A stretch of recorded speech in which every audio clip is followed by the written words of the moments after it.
First time, last time.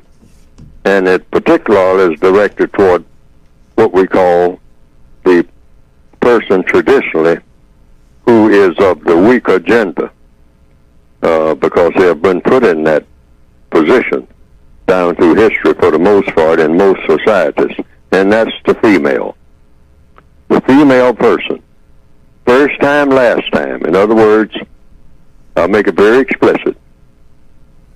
When he, which is the case in most cases, strikes you physically, does bodily harm to you in a fit of anger or whatever, other than in self-defense. I mean, he's dissatisfied with something. Your chosen mate we're talking about. Your chosen mate. He chose you, you chose him.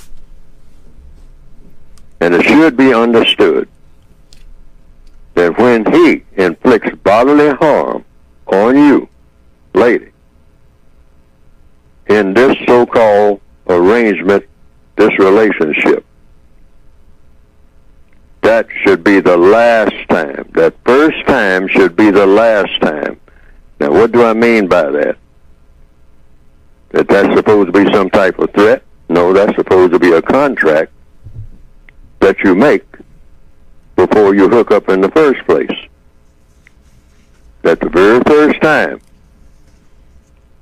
that he does bodily harm, what they call, so-called, is incorrectly labeled, according to logic, domestic violence. The very first time should be the last time. And what does that mean in a functional sense? It means even though you might still be there, that so-called arrangement or so-called relationship is dead. And when I say dead, it cannot be resurrected. It's over. That's an announcement. And that should be understood when everything is harmonious as near as it can be. You can't get harmony in the system, racism anyway. But when you make that agreement to be with each other, the one thing worldwide that should be understood, no non-white male, because we're talking about non-white people now. This is the non-white code. This is the code for people of color. We should make this a part of our culture. I mean, a deep-seated part of our culture. First time, last time. You raise your hand, or you get a branch off of a tree or whatever, or you get a whip, and you strike the female with your hand, with your fist, with anything, any type of hostile act that expresses itself through physical violence. Now, you might scream and yell and all like that, and you will always sometimes, in all so-called arrangements or relationships, do plenty of that. That's acceptable. That goes with the territory. Dissatisfaction about something or another. That's what that comes from. Hostile language. That's acceptable. But physical violence should be a thing of the past as of here, 2017, this day forward, worldwide, as a part of the counter-racist code. It's an absolute no-no. And when we do it, even in a so-called fit of anger, even when we're sorry about it, 10 minutes later, it's too late, because it shouldn't happen. That should be a guarantee for every female on the planet of color. No physical violence, period, except in direct self-defense. I mean, she grabs a butcher knife or something like that and comes at you while you're having breakfast. Then you have to defend yourself. You have to do whatever it takes to calm that situation down. Mainly try to get away from it.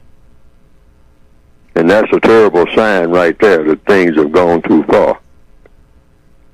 But The male inflicting physical violence, because it happens as we speak right now somewhere all over the world. No non-white male, no black male. Physical violence against a black female when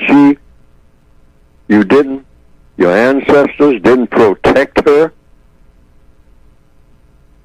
when all kinds of violence was inflicted upon her, when you both were enslaved by the white supremacists, and now you're going to reinforce that violence here in 2017 by saying, you are my woman, you do what I say, and if you don't, I will beat you up. That's what the white supremacists said to you and your ancestors, and they're saying it to you now. You do what I say do, or I will inflict bodily harm on you. I have beat you, and what you said was you're a woman. I beat you both, and your grandparents, and your parents before that, for generations. You people were made to be beaten by the white supremacists. And then you're going to turn around and look at her and say, well, you're weaker than I am. I don't have nerve enough to go up against the white supremacists, so I'm going to knock your teeth out. And you're supposed to be my woman. You don't deserve a female of any kind. Wow. And you definitely don't. If you're going to raise your hand against her, I don't care what she's saying or what she's doing. You just simply say, well, it looks like we can't get along, and we need to find somebody we can get along with. Both of us. Because there's not going to be any hitting. That's out.